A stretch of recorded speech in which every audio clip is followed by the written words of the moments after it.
You can also check for how easy is it for this elbow joint to go into, just like we did with the knee.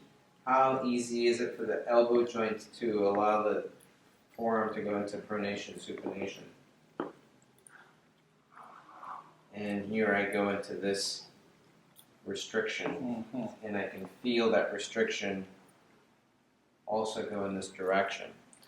Pec minor, rotator, or the pec minor, and then yeah, and then the extensors. And I can go over here, feel here. You see the difference? it's not rolling anteriorly as much. The shoulder isn't. Right. You can And move the we elbow have independently. Yeah. And we have movement. There's movement in this elbow sleeve compared to your right one. And then when I go into DR, more movement in this direction.